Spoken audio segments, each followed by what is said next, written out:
Preface. I am a long-time, 30-plus year, psychedelic/entheogenics user, including a number of major high/heroic dose experiences under supervision of both of my shamanic teachers. In the past, I have used LSD, mescaline, MDMA, 2CB, nitrous oxide, heroin, cocaine, methamphetamine, Adderall, by prescription, mushrooms, ketamine, and many others, as well as being a daily user of cannabis/hash. I am also a formal practicing Zen Buddhist of 15 years, with a long-standing practice rooted in Zazen/Shikanaza. Having said all that, I don't want to come off as claiming to have my psychic shit in a pile more than anybody else. I merely state that I have a pretty good grasp of my personal psychology, my mind, my body, and my spirit.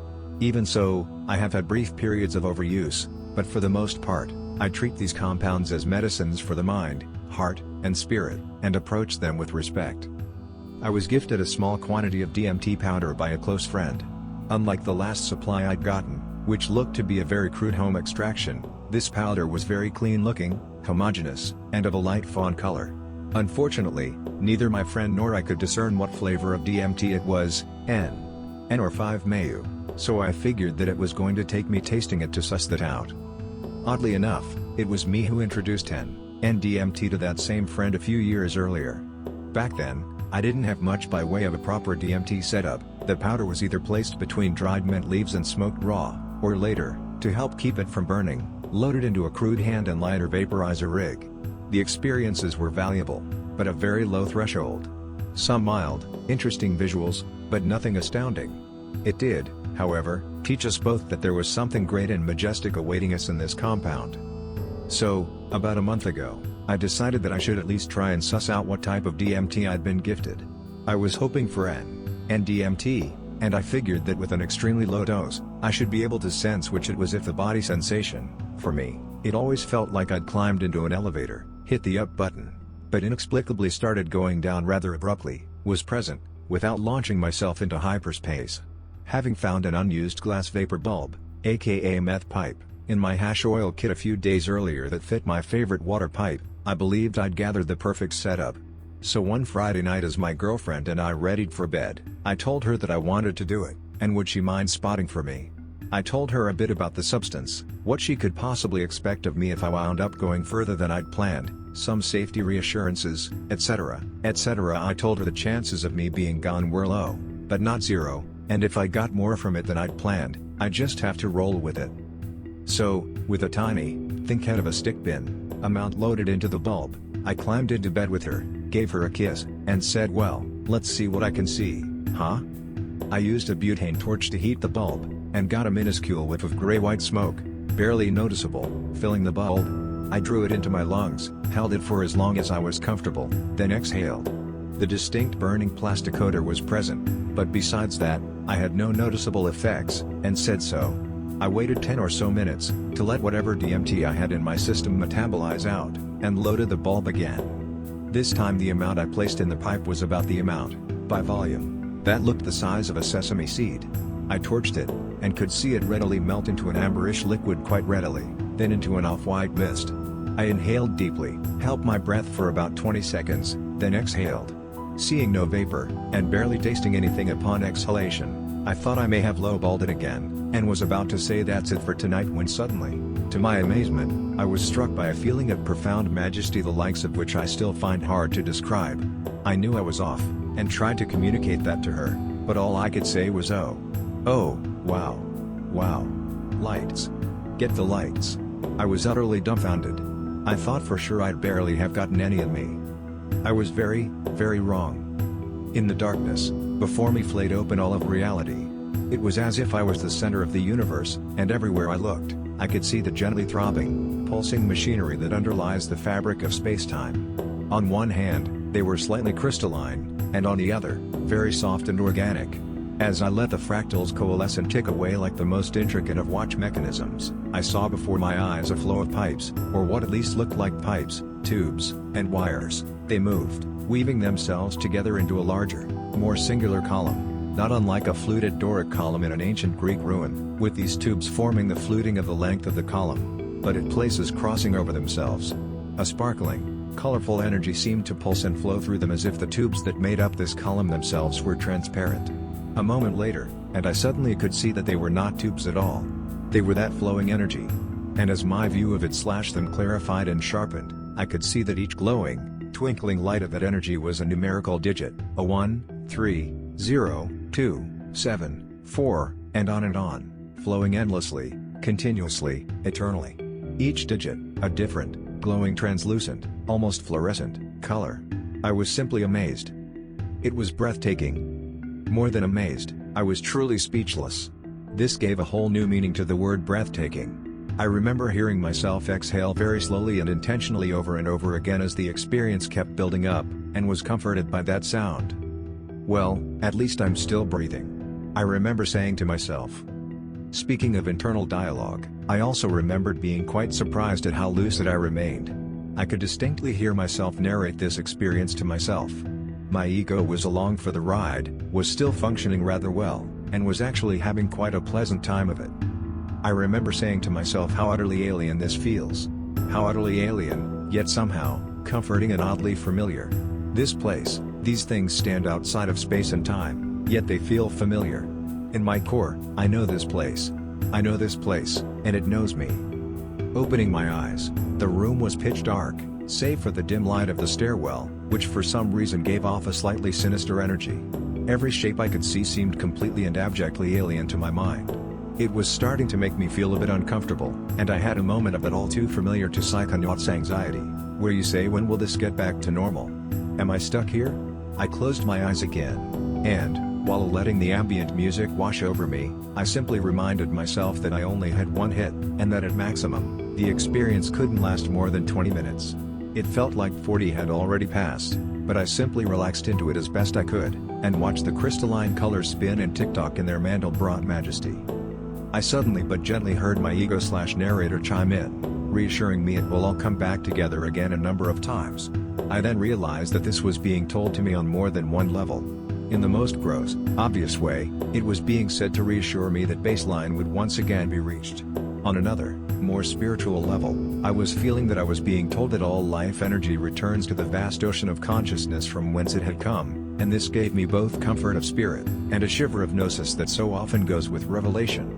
On the greatest cosmic scale, though, I somehow knew that I was being told internally, from a knowing, yet somehow external point of view, that one of the grand prize questions of physics, IDest, how will the universe end, is answered by these 6 words, and yet not. I suddenly realized that the question was wrong by one word. The use of end presupposes a result, an outcome, that is wholly and totally subjective, and not only subjective, but relative. How does something that has the infinite and eternal built into its very fabric ever truly end? We may be headed for a big crunch, a big rip, or a big bounce as theorists postulate, but in some way, some yet to be discovered manner, all energy and all matter will reunite, and continue on. This realization overwhelmed me at first, then gave me great comfort. I let it float freely in my mind for a moment, and relaxed. After what seemed like forever, I decided I'd better say something to my girlfriend to let her know I was okay after having been silent for so very, very long. I'm okay. I'm just letting this happen. Okay, honey. I'm right here. She took my hand and placed it on her breast. It felt like it was covered in cold honey. It was comforting. Can you describe what you're seeing? She asked. I sort of stammered. No. Not yet. Are you seeing colors? I stayed silent. Another eternity later, and I could feel myself reintegrating with this gross reality. I'm sorry I was silent for so long. I'm sorry that took so long. I hope you weren't worried too badly, I said apologetically, still buzzing and ringing with this alien energy. Long? It wasn't that long. How long was I silent? I asked. About 3 minutes, she replied. This hit me like a truck. Shut the front door. 3 minutes? I exclaimed. Yup, she replied. The entire thing was probably only 8 minutes long. I buzzed inside at hearing this. Powder the size of a small seed. Barely noticeable smoke. Negligible on the palate. Suddenly able to see through the fabric of space-time, and taste infinity with every breath. And I know very well that I hadn't even broken through. This was but a glimpse. I tried to explain what happened, where I went, what I saw, but the best I could really do was go, well, wow, gosh, The discussion closed for the night with her again asking, did you see colors? Colors? I replied, colors? Colors? The word colors is an insult to what I saw. Summary. The above could easily be looked at as a completely glowing experience, and in most ways, it most certainly was for me. But there are a number of important things to point out in, or take away from, this experience that I would like the reader to take very seriously as potential modifiers and downregulators. As I said in the preface, I am an experienced explorer, and by that, I mean that I have had the great benefit of having studied under two excellent teachers of both psychedelics and neo-shamanism. One was a credentialed psychological clinician, and the other a very well-regarded alternative therapist/LCSW. Add to that I have had significant practice in identification and reduction of ego attachment through formal practice of Zen Buddhism with a world-renowned Roshi, including multiple long-form silent monastic retreats, or shin at a number of monasteries, sitting silent meditation for an average of 8 hours a day for at times a week or more. Again, this is not to inflate myself. This is to contextualize my take on this experience. I know full well that were this experience to have happened, say, 30 years ago, it would have blown my doors right off. This was one of the top 5 psycho-spiritual experiences of my entire life, and I know that were I not to have had the training I am blessed to have accumulated in my life, the potential for this experience to have gone existentially negative, sharply and quickly, I might add, is rather high, but it could also have easily resulted in a potentially psyche-damaging experience, as well, and with potentially long-term personality and cognitive repercussions. It is also important to note that while very spiritual, this experience was more deeply rooted in, for lack of a better descriptor, science mind for me. It is so very easy to get all uber hippie/new agey about experiences of consciousness that certain compounds may help manifest, with the vivid imagery, hyper-awareness, feelings of euphoria, supposed glimpses of the cosmic, the eternal, etc., etc. It can all get very woo-woo, and easily sweep the psychonaut away to patchouli-scented realms out beyond the river Alf that are less attached to day-to-day reality, and more mere fantasy. I find no use whatsoever to that tack, nor to the use of substances that induce such paltry amusements, as I call them. I employ these compounds in my life to explore consciousness, however it truly is. I try and explore the moment as it is, whole, total, and complete, lacking nothing. If, after use of a given compound, in the next day or two that follows, I do not feel more integrated with and connected to this life than I did before the experience, or, say, more than or equal to a long meditation session, I normally do not care to go back to the compound in question. To do so is a distraction from this moment, and I have taken vows in a number of spiritual traditions to not needlessly cloud my mind, but to look for a way to practice with each and every moment I have access to in this life, for the benefit of all sentient beings. That which provides me with an experience that jives with my mind's appreciation of science, and this experience most certainly tends to have more legs for me. I could paint you very pretty psychedelic pictures of what I saw, but to what end? They are not likely to be the things you would see, or feel what you feel. So to do so, I believe, would be unhelpful at best, and potentially damaging, setting up externally gestated preconceptions of a wholly subjective experience that, while it may share some select aesthetically common elements, is still completely individualistic in both its expression, and its greater meaning in a person's life. That which is beautiful and awe-inspiring to me may in fact be horrifying to you, much in the same way that the works of certain artists, writers, and musicians, H.R. Giger, Lovecraft, Philip Glass, et al., are found ugly, morbid, grotesque, and depressing to some, but truly beautiful, inspiring, and life-affirming to others. I say all this to restate and reinforce that the magnitude of this experience can be off the charts, even at the small dose I took, and to take from 1 or 2 internet trip reports the notion that one has performed due diligence and can know what to expect is not only foolish, but potentially dangerous. DMT is an amazing molecule that insists upon the highest levels of respect. To use it in a cavalier manner for a trippy time, due to either intellectual naivete at its most unbridled, or its most hubristic. This is a phenomenally powerful teacher, and no matter where one is in life's journey, it will teach you a lesson. Just don't be surprised if that lesson was "you're not ready for me yet." I know that I am not yet ready for that second hit. It will take me a good long while to process this experience. To rush back would be like trying to master calculus after just learning how to add and subtract. Tread very carefully, friends.